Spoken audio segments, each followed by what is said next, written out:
The morning sun filtered through the tall windows of courtroom 304 at the Richmond Municipal Court, casting long shadows across Judge Robert Harrison's bench.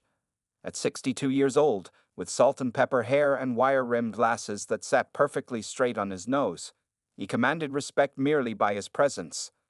The dark wooden panels behind him seemed to amplify his authority, and the American flag stood proudly to his right.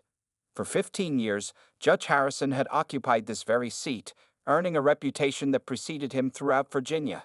Lawyers whispered warnings to their clients in the courthouse hallways: "Whatever you do, don't show up late to Judge Harrison's courtroom."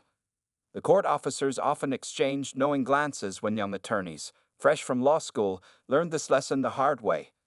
On this particular Tuesday morning in September, Judge Harrison arrived at the courthouse at precisely 7:30 a.m., just as he had done every workday since his appointment to the bench. The security guards at the entrance barely needed to check his credentials anymore. They simply nodded respectfully as he passed through, his polished black leather briefcase in hand. "Good morning, Your Honor," called out Martha, his court clerk of 12 years, as he entered his chambers. She followed him in with a stack of files for the day's cases. "You have 27 traffic violations on the docket today, 3 small claims disputes, and 1 public disturbance case." Judge Harrison nodded, taking off his coat and hanging it carefully on the wooden coat stand in the corner. "Thank you, Martha. Any particular cases I should be aware of?" "Nothing unusual, sir. Mostly speeding tickets and red light violations." Martha placed the files on his desk, arranged in the order they would be heard. The judge sat down in his leather chair, opening the first file with methodical precision. He had always believed in being thoroughly prepared, a habit formed during his years as a prosecutor before ascending to the bench. His colleagues often joked that he could recite the traffic code in his sleep. What most people didn't know about Judge Harrison was that his strict demeanor stemmed from personal tragedy. 20 years ago, he had lost his younger sister to a drunk driver who had accumulated numerous unpaid traffic tickets. Since then, he had made it his mission to ensure that traffic laws were taken seriously in his jurisdiction. As the clock struck 9:00 a.m., Judge Harrison adjusted his black robes and proceeded to the courtroom. The bailiff's voice rang out clear and strong. "All rise. The Municipal Court of Richmond, Virginia is now in session, the Honorable Judge Robert Harrison presiding." The familiar words washed over him as he took his seat, surveying the crowded courtroom. The wooden benches were filled with the usual mix of anxious defendants, suited attorneys, and curious observers. The morning light now fully illuminated the room, reflecting off the polished floor and creating an almost theatrical atmosphere. "You may be seated," he announced, his voice carrying the weight of authority that came naturally after years on the bench. He picked up the first file, glancing at the name and charges. Docket number 2024 CR 156, City of Richmond versus James Miller, charged with exceeding the posted speed limit by 20 miles per hour, Martha announced clearly. Judge Harrison looked up, scanning the courtroom for the defendant. A young man in a navy suit stood up, nervously straightening his tie. The judge noticed the slight tremor in the man's hands. He'd seen it countless times before. "Mr. Miller," Judge Harrison began, his voice stern but not unkind, "do you understand why you're here today?" This was how Judge Harrison started every day, methodically working through his cases with unwavering attention to detail and strict adherence to the law. His reputation for being particularly stern with traffic violations was well earned, but he believed it served a greater purpose: preventing tragedies like the one that had shaped his own life. Little did Judge Harrison know that later that day, a case would come before him that would challenge his rigid worldview and force him to confront his own prejudices. But for now, he continued with his morning routine, handling each case with the same careful consideration that had earned him both respect and fear in the Richmond legal community. The sun continued its journey across the sky, casting different shadows as the morning progressed, while Judge Harrison maintained his steady pace through the docket, unaware that his life was about to change in ways he couldn't imagine. Angela Thompson's day had started like any other busy Thursday morning. At 43 years old, she moved through her modest 2-bedroom apartment with practiced efficiency, preparing for another packed day of meetings and community work. Her dark curly hair was neatly pulled back, and she wore a simple navy blue dress that spoke of professionalism without pretense. The kitchen counter was covered with sticky notes and to-do lists. Today's schedule was particularly tight. a morning meeting with food bank volunteers, coordinating the weekend's food drive, and then rushing to meet with potential donors for the youth mentorship program. As the director of community outreach, though unpaid, she treated her role with the same dedication as any high-powered executive. "Mom, have you seen my permission slip?" called out Marcus, her 15-year-old son, rummaging through his backpack. "It's due today." Angela paused from reviewing her notes about the food drive. Between raising 2 teenagers alone and managing multiple community programs, she had mastered the art of multitasking. She reached into her organizer and pulled out the signed form she had remembered to complete the night before. "Right here, honey," she said, handing it to him. "Don't forget Jasmine needs to be picked up from basketball practice today. I'll be home by 6. After getting her children off to school, Angela gathered her materials for the morning's meeting. The clock on her dashboard read 8:45 a.m. as she pulled out of her apartment complex. The food bank volunteers were expecting her at 9:00 a.m., and she still needed to pick up the updated distribution lists from the printer. Richmond's morning traffic moved slower than usual. Angela drummed her fingers on the steering wheel, watching the minutes tick by. She had spent weeks organizing this food drive, coordinating with local businesses and community leaders. The thought of being late to her own meeting made her stomach knot with anxiety. Without thinking, she pressed harder on the accelerator. The speedometer crept up, 45, 50, 55 miles per hour in a 40 miles per hour zone. Her mind was occupied with mental calculations: how many families they could serve this weekend, whether they had enough volunteers, if the donations would stretch far enough. The flash of red and blue lights in her rearview mirror caught her completely by surprise. "Oh no," Angela muttered, carefully pulling over to the side of the road. Her heart sank as she watched the police officer approach in her side mirror. In 15 years of driving, she had never received a ticket. The officer, a young man with a crew-cut and crisp uniform, approached her window. "License and registration, please, ma'am." Angela's hands trembled slightly as she retrieved the documents from her glove compartment. "Officer, I'm so sorry. I know I was speeding, but I'm running late for an important meeting." The officer checked her documents and returned to his patrol car. Minutes that felt like hours ticked by. When he returned, his expression was apologetic but firm. "Miss Thompson, you were clocked at 55 in a 40 zone. Given the speed, this requires a mandatory court appearance." He handed her a yellow ticket along with her documents. "The court date is listed at the bottom. You'll need to appear before Judge Harrison next Tuesday at 9:00 a.m. Angela's stomach dropped at the mention of Judge Harrison. Even in her limited experience with the legal system, she had heard about his reputation for being particularly strict with traffic violations. The stories circulated through her community about the heavy fines he imposed, fines that many of the families she helped could barely afford. As the police officer drove away, Angela sat in her car, staring at the ticket. The court date would conflict with her scheduled meeting with potential donors for the youth program. She would have to reschedule, potentially setting back their funding timeline by weeks. Finally arriving at the food bank 40 minutes late, Angela apologized profusely to the waiting volunteers. As she began the meeting, her mind kept drifting to the upcoming court appearance. She couldn't afford a heavy fine, not with Marcus's college applications coming up and the community programs always needing additional resources. Little did she know that her upcoming appearance in Judge Harrison's courtroom would lead to an encounter that would change not only her life, but the lives of countless others in their community. For now, though, she focused on the task at hand, pushing her worries aside to serve those who needed her help, just as she had always done. Tuesday morning arrived with an unexpected chill in the air. Angela Thompson stood in front of her bedroom mirror, carefully selecting her most professional outfit: a knee-length black skirt, crisp white blouse, and sensible shoes. Her hands smoothed down invisible wrinkles as she tried to calm her nerves. "Mom, you look fine," her daughter Jasmine said from the doorway, already dressed for school. "It's just traffic court." Angela managed a small smile. "There's nothing just about appearing before Judge Harrison, sweetie. Miss Clara from church told me he once fined someone a whole month's rent for going 10 miles over the speed limit." The courthouse loomed before her 30 minutes later, its stone steps already crowded with people heading to various courtrooms. Angela joined the security line, clutching her purse and the yellow ticket that had brought her here. The metal detectors beeped as people passed through. and guards called out instructions in bored voices. Inside courtroom 304, Angela found a seat in the middle row. The room was already half full, mostly with other traffic violators looking just as nervous as she felt. The wooden bench was hard and uncomfortable, but she sat straight, hands folded in her lap, the way her grandmother had taught her to sit in church.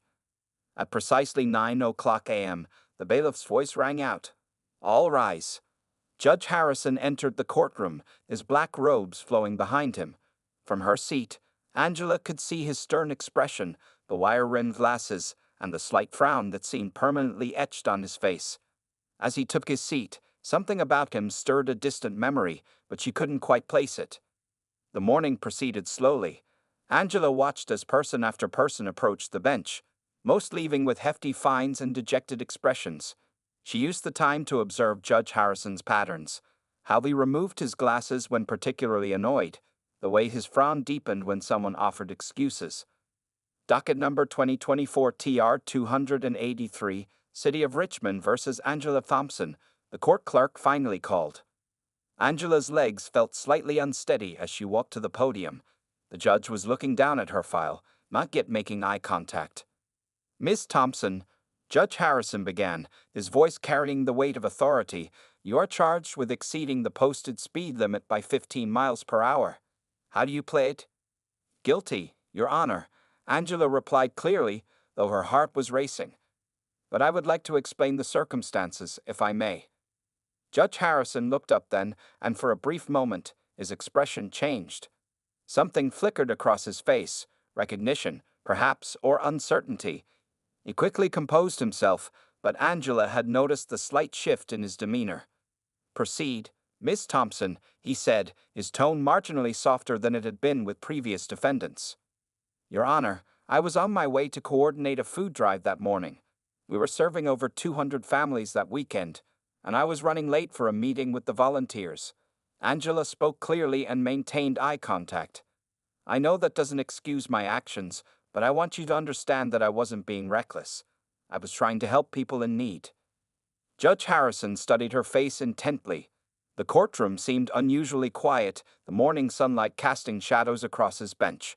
He appeared to be struggling with something, as if trying to place a half-remembered face or name. "Miss Thompson," he began, adjusting his glasses, "your driving record shows no previous violations in 15 years. That's commendable." He paused, then continued. "However, the law is clear about speed limits, regardless of our intentions or destinations." Angela nodded, accepting his words with dignity. She noticed his use of our rather than your, a small detail that seemed significant somehow. "The standard fine for this violation is $300, Judge Harrison announced, but his usual stern tone wavered slightly. "Given your clean record and he paused again, that look of uncertainty crossing his face, "the nature of your emergency, I'll reduce it to $200. You have 30 days to pay." As Angela thanked him and turned to leave, she caught him staring at her with that same puzzled expression. She too felt a nagging sense of familiarity, like a word on the tip of her tongue that she couldn't quite remember. Neither of them realized that in just 5 days, they would both understand why this brief encounter in traffic court felt so strangely significant. For now, they parted ways, each carrying an undefined sense that something important had just happened, though neither could say exactly what. Later that same Tuesday afternoon, Judge Harrison sat in his chambers, rubbing his temples as he reviewed the day's cases.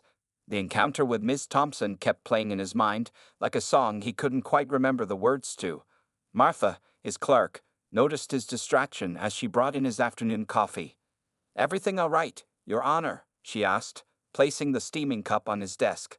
"You've been staring at that same file for 20 minutes. "Martha," he said, leaning back in his chair, "did that woman this morning, Miss Thompson, remind you of anyone?" Martha smiled knowingly. "The one from the speeding case?" "Actually, yes, I was thinking the same thing. Can't quite place her, though." Judge Harrison sipped his coffee, his mind wandering to the food drive she had mentioned. Something about community service and helping families in need. It wasn't just her face that seemed familiar. It was her entire presence, the way she carried herself, the quiet dignity in her voice. Meanwhile, across town, Angela sat at her desk in the community center, trying to figure out how to manage the $200 fine. She had spread her monthly budget in front of her, looking for places to cut expenses. The electric bill, groceries, Marcus's college application fees, Jasmine's basketball equipment. Every dollar was already carefully allocated. Her phone buzzed with a text from her church's secretary. "Don't forget, your presentation about the outreach programs is this Sunday. Pastor wants you to speak for at least 15 minutes about our successes this year." Angela's heart sank. With everything happening, she had completely forgotten about the presentation. She opened her laptop to review her notes about the year's accomplishments: 3 successful food drives, a new mentorship program for at-risk youth, weekly senior citizen visits, and the recently launched job training initiative. Back in his chambers, Judge Harrison finished his afternoon docket and began packing his briefcase. As he slipped files into the leather case, a church bulletin fell out. He picked it up, intending to toss it in his recycling bin, when something caught his eye. There, in small print at the bottom: "Special presentation this Sunday, community outreach update." He almost dropped the bulletin. A memory suddenly surfaced. Last month's church council meeting. Someone had mentioned their director of community outreach would be giving a presentation about their charitable work. He had missed the name, absorbed in reviewing court documents during the meeting. "Martha," he called out, his voice unusually urgent. "Can you pull up Ms. Thompson's file again?" Martha hurried in with the file. Judge Harrison quickly flipped through it, stopping at her personal information. Address, occupation. There it was, under community involvement. Director of Community Outreach, Greater Hope Baptist Church. His mouth went dry. Greater Hope Baptist, his church for the past 20 years. The same church where he sat every Sunday in the 4th pew from the front right side. The same church where he served as a deacon, though his court schedule often kept him from being as involved as he'd like. "Oh, good Lord," he muttered, sinking into his chair. Martha peered at him curiously. "Your Honor?" "I just find our church's community outreach director," he said slowly, the words feeling strange in his mouth. "The woman who runs all our charitable programs, who organizes the food drives and youth initiatives. I just made her pay $200 she probably needed for those very programs." The irony of the situation wasn't lost on him.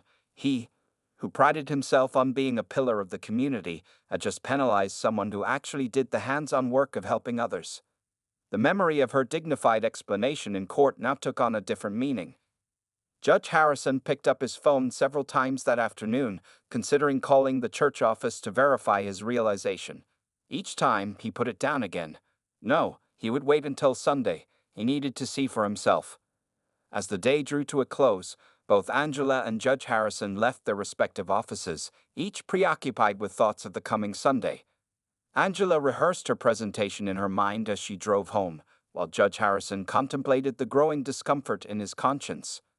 Neither realized that their next meeting would spark changes that would ripple through their entire community, transforming not just their lives, but the lives of countless others in Richmond. Sunday morning dawned bright and clear. Greater Hope Baptist Church stood proudly against the blue sky, its red brick walls and white steeple gleaming in the morning sun. Judge Harrison arrived early, as he always did, parking his silver Mercedes in his usual spot near the side entrance. Today, however, felt different. He had barely slept the night before, his mind racing with thoughts of Ms. Thompson and the fine he had imposed. He adjusted his navy blue tie in the rearview mirror, noticing the dark circles under his eyes that his restless night had left behind. As he walked through the church doors, several members greeted him with their usual respect. "Good morning, Judge Harrison," they said, some adding a slight bow of their heads. He had grown accustomed to this treatment over the years, his position on the bench earning him a special status in the congregation. Inside, he settled into his regular spot, 4th pew from the front, right side. The familiar sounds of the church filling up surrounded him, the choir warming up, children being shushed by parents, the rustle of Sunday programs being passed around. But today, his eyes kept darting to the entrance, watching for Ms. Thompson. The service began with its usual rhythm of hymns and prayers. Judge Harrison found himself checking the program repeatedly, noting that the community outreach presentation was scheduled just before the sermon. His hands felt unusually sweaty as he held his hymnal. And now, Pastor Green announced, his deep voice filling the sanctuary. We have a special presentation from our Director of Community Outreach. This remarkable individual has transformed our church's ministry to the community over the past 3 years. Please welcome Sister Angela Thompson. Judge Harrison's breath caught in his throat. There she was, walking confidently to the pulpit in a modest purple dress, carrying a small folder of notes. She looked different from the nervous woman who had stood before his bench 5 days ago.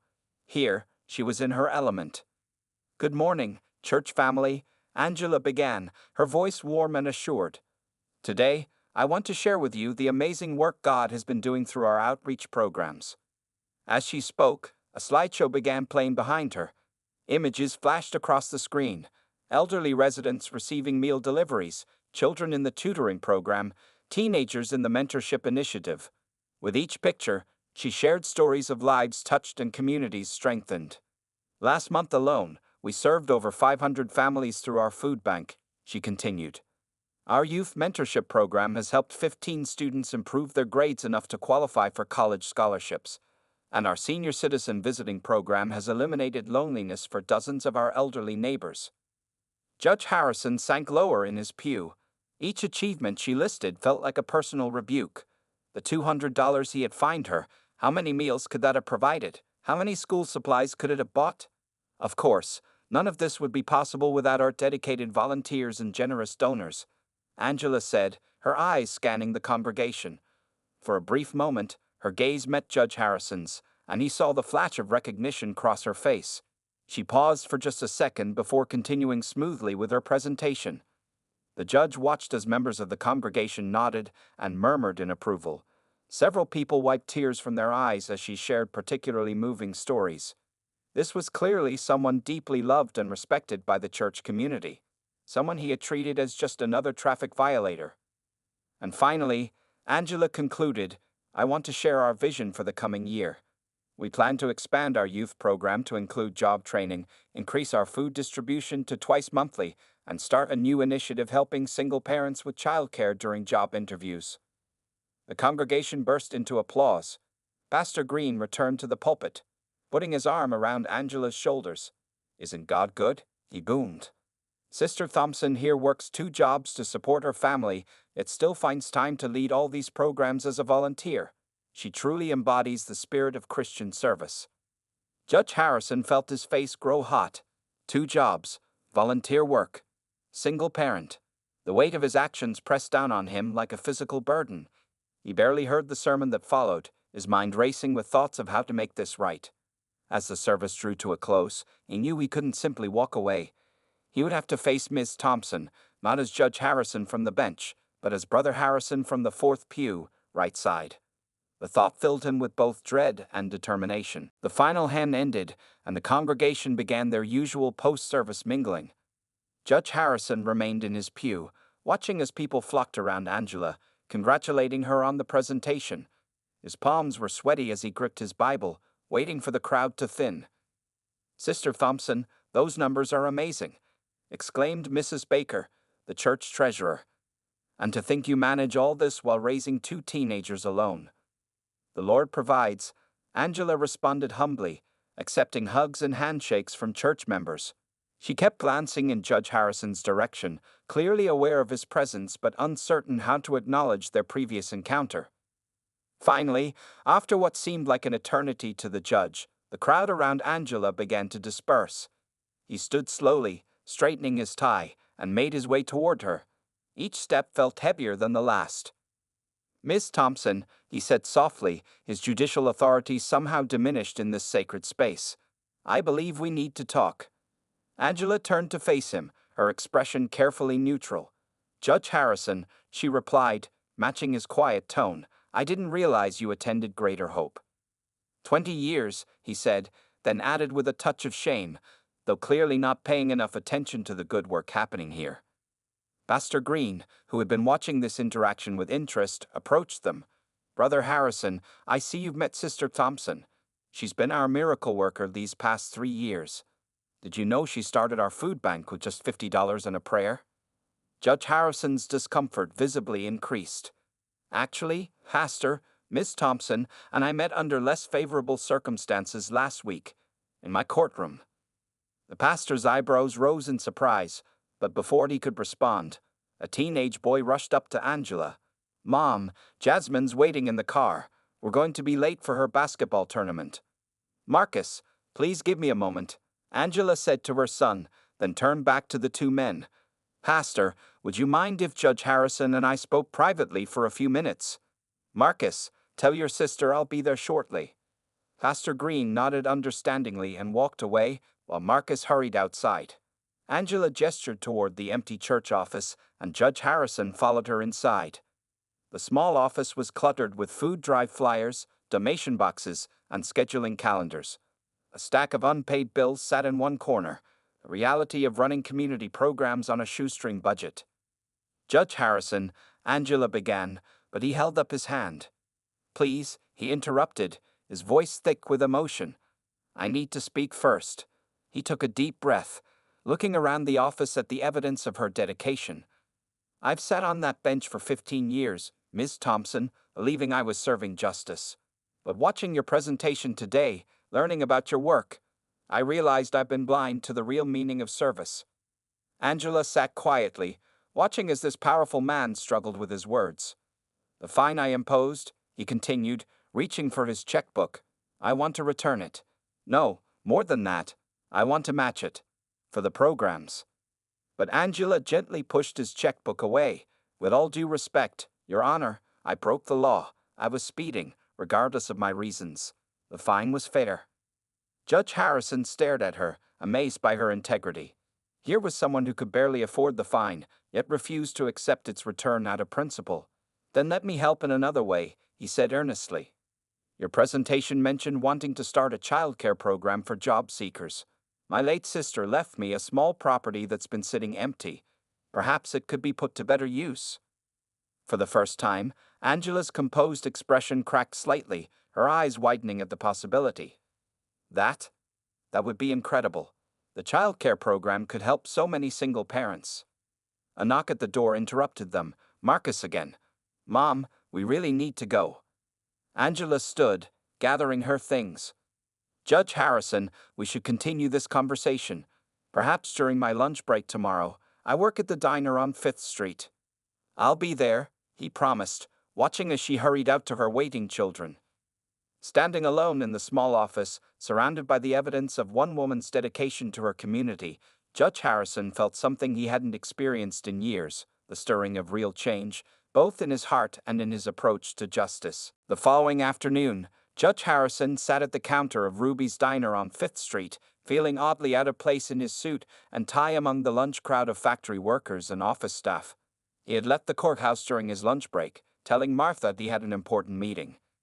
The small bell above the door chimed as customers came and went. The air was filled with the smell of coffee and grilled onions, and the clatter of plates mixed with casual conversation. A waitress refilled his coffee cup for the third time as he waited. At exactly 2:30 p.m., Angela emerged from the kitchen, having changed from her waitress uniform into simple street clothes.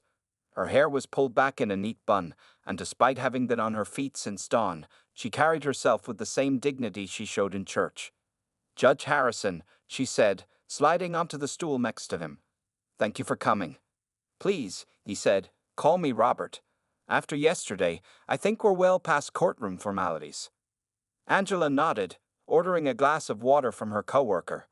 "I have 30 minutes before my next shift starts at the grocery store," she explained. "But I wanted to discuss your offer about the property." Judge Harrison pulled out a folder he had brought with him. "I had my secretary print these out this morning," he said, showing her photographs of a small building on Cedar Street. "It was my sister Mary's art studio before she passed. It's been empty for 5 years now." Angela studied the pictures carefully. The building was modest but well maintained, with large windows and a small fenced yard.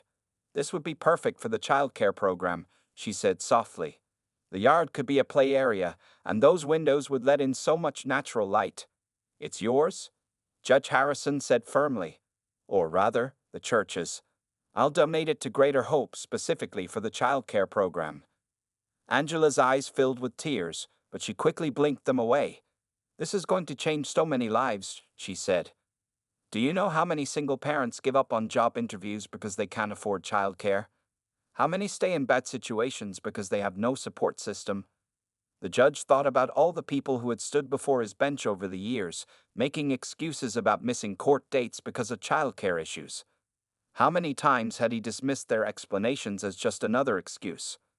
I've been thinking, he continued, about setting up a foundation in Mary's name. She was always involved in community service before the accident. This could be its first project. Angela's face lit up. A foundation could help sustain the program long term. We could even expand to offer evening childcare for parents working night shifts. Just then, a group of customers walked in, and Angela's coworker gave her a meaningful look.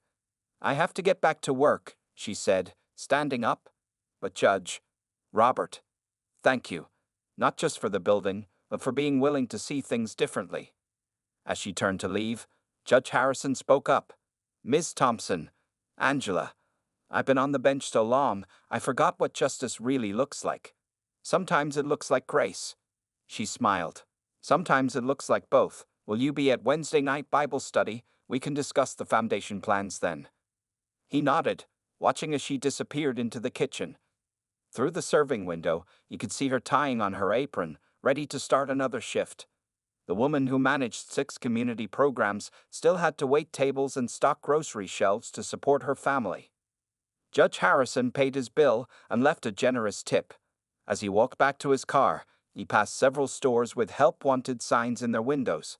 He thought about all the single parents who couldn't apply because of childcare issues, about all the fines he'd imposed over the years that might have gone to feeding children or paying rent. Sitting in his car, he pulled out his phone and called Martha.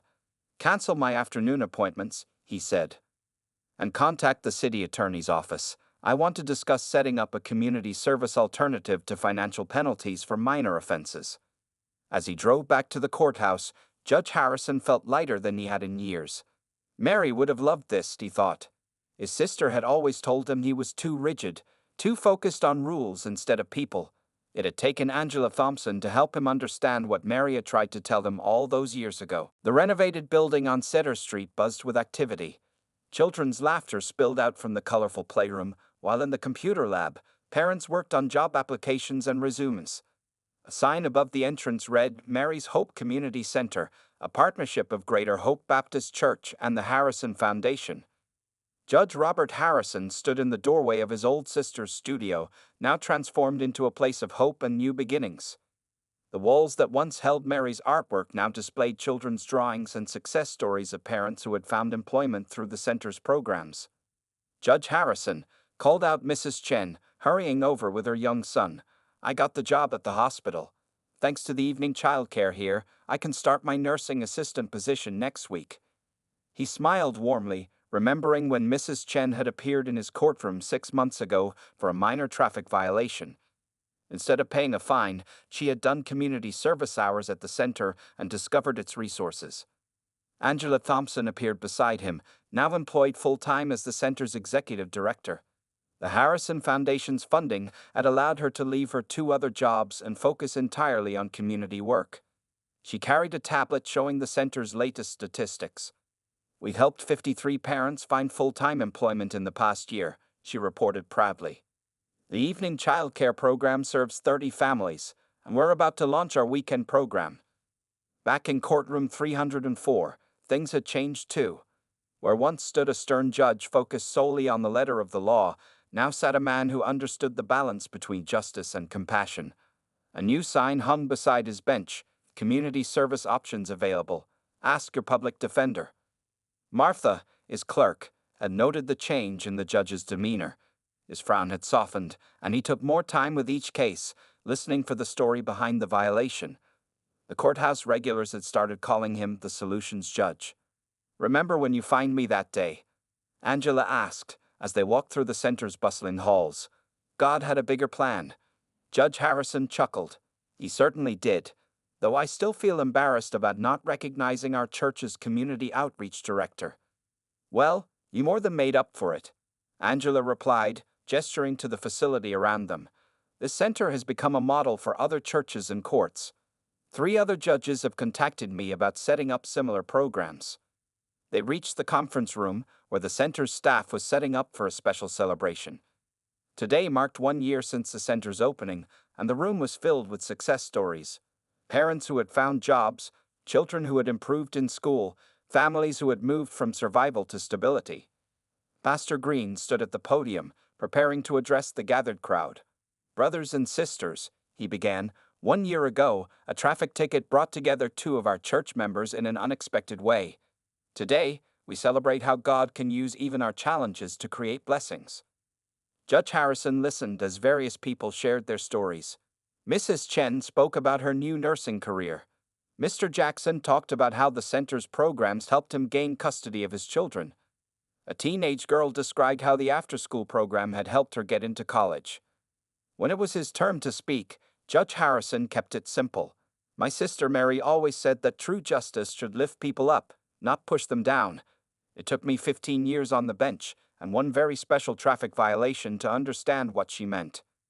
The crowd laughed, and Angela wiped away a tear. "This center," he continued, "represents what can happen when we look beyond our preconceptions and see the real people standing before us.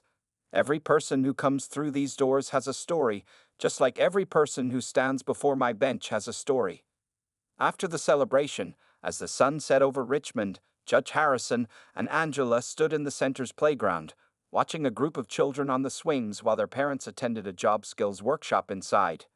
"You know," Angela said thoughtfully, "that traffic ticket was probably the best thing that could have happened to our community." Judge Harrison nodded, thinking of all the lives changed over the past year, including his own. "Sometimes," he replied, "justice works in mysterious ways." The laughter of children and the hope of new beginnings filled the evening air, as two people from very different worlds continued their shared mission of transforming their community, one life at a time.